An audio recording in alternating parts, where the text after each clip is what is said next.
about the last 5 years, researchers here at the Centre for the Study of African Economies at the University of Oxford have been really interested in trying to think about the challenge of youth unemployment in Ethiopia, how we can help young Ethiopians to find jobs, or in many cases to find better jobs. You go across a lot of developing countries and you'll find a very similar phenomenon. We've got large cities, growing cities, and in those cities a large number of young people, men and women, who can't find work or can't find work of the kind that they would ideally like, for example formal permanent contracts with a larger firm.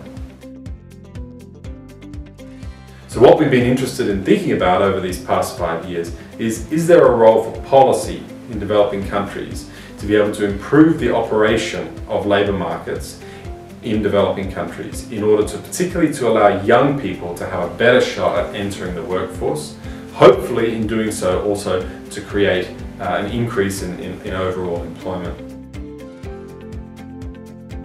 Now, the research that we've done in this space has focused on a number of different potential frictions which we've tried to attack through different interventions that we've tested. So let me list a couple of them. One concern we had is possibly unemployment might be caused in part by spatial misallocation, in the sense that young people may not be able to get into areas of economic activity to search effectively for work.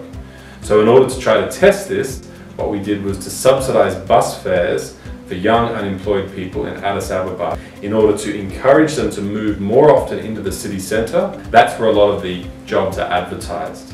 A second intervention that we tried was a 2-day workshop designed to encourage people to improve their skills of job search, and also through providing certificates that show the skills that a lot of young people have. In a third part of the intervention, we actually ran a job fair where we brought together large firms that were interested in hiring and young unemployed people who were looking for work.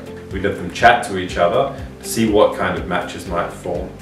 And in the fourth part of this project, we took young people, we matched them with host firms, and they spent a month in each of those host firms shadowing a middle manager to see whether this would help to build skills of managerial experience or other aspects of self-employment. So what do we find? Well, we get a number of different results, all of which I think essentially speak to the important role of frictions in hindering the prospects for youth employment in developing countries. And I think this is exciting because it speaks to a number of different potential policies that might be implemented in order to try to improve young people's chances of finding good work.